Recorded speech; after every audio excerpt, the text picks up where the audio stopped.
Hello बच्चों, let's read this question. This question says that in which of the following points pulmonary artery is different from pulmonary vein. तो basically इस question में हमसे पूछा गया है कि पल्मोनरी आर्टरी पल्मोनरी वेन से कैसे डिफरेंट है. Option A it's lumen is broad, option B it's wall is thick, option C it has valves and option D it does not possesses endothelium.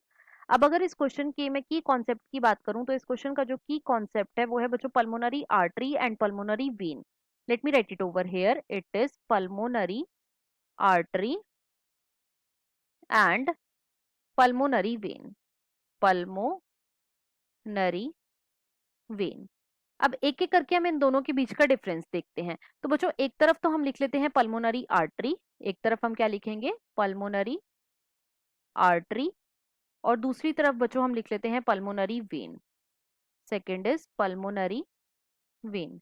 अब इन दोनों के बीच का डिफरेंस देखते हैं. तो देखो इन दोनों के बीच में जो सबसे पहला डिफरेंस आता है वो बच्चों ये है कि जो पल्मोनरी आर्टरी होती है ये बेसिकली कैरी करती है डीऑक्सीजनेटेड ब्लड. ये कैसा ब्लड कैरी करती है? डीऑक्सीजनेटेड ब्लड कैरी करती है, राइट. और जो पल्मोनरी वेन होती है बच्चों ये कैरी करती है oxygenated blood. It carries oxygenated blood. दूसरा जो इन दोनों के बीच में डिफरेंस आता है वो ये है कि जो पल्मोनरी आर्टरी होती है बच्चों इसकी जो वॉल होती है ये होती है थिक, और जो पल्मोनरी वेन होती है बच्चों इसकी वॉल कैसी होती है? वो होती है थिन. नेक्स्ट जो इनके बीच का डिफरेंस आता है वो है बच्चों ल्यूमेन का.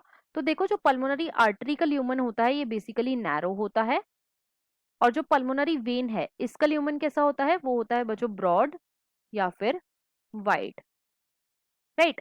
अब देखो जो पल्मोनरी आर्टरी है और जो पल्मोनरी वेन है बच्चों इन दोनों के अंदर ही एंडोथीलियम जो है वो प्रेजेंट होती है.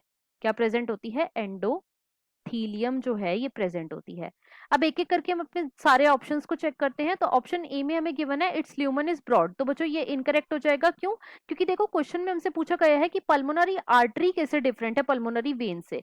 तो जो पल्मोनरी आर्टरी है इसका ल्यूमन कैसा होता है? वो होता है बच्चों नैरो. इसीलिए ऑप्शन ए जो है वो हमारा इनकरेक्ट हो जाएगा. बी में हमें गिवन है इट्स वॉल इज थिक. तो बच्चों ये ऑप्शन बिल्कुल करेक्ट गिवन है. देखो जो पल्मोनरी आर्टरी है इसकी वॉल होती है थिक, और जो पल्मोनरी वेन है इसकी वॉल होती है बच्चों थिन. तो ये एक डिफरेंस है पल्मोनरी आर्टरी और पल्मोनरी वेन का. अब क्वेश्चन में हमसे यही पूछा गया था तो इसके अकॉर्डिंग जो हमारा मोस्ट अप्रोप्रिएट ऑप्शन है वो है बच्चों option number B. Option C में हमें गिवन है इट हैज वॉल्व्स. तो बच्चों ये इनकरेक्ट हो जाएगा. देखो जो आर्टरी होती है बच्चों इसके अंदर बेसिकली वॉल्व जो है ये एब्सेंट होती हैं, और जो वेन होती है बच्चों इनके अंदर वॉल्व जो है ये प्रेजेंट होती हैं, राइट. तो ये ऑप्शन हमारा इनकरेक्ट हो जाएगा. ऑप्शन डी में हमें गिवन है it does not possesses endothelium. तो बच्चों ये भी इनकरेक्ट हो जाएगा. क्यों? क्योंकि जो एंडोथीलियम है ये दोनों में मतलब कि पल्मोनरी आर्टरी और पल्मोनरी वेन दोनों में ही प्रेजेंट होता है, राइट. तो इसके अकॉर्डिंग जो हमारा मोस्ट अप्रोप्रिएट ऑप्शन है वो है बच्चों option number B. So the final answer of this question is option number B. I hope you understood it well. Best of luck.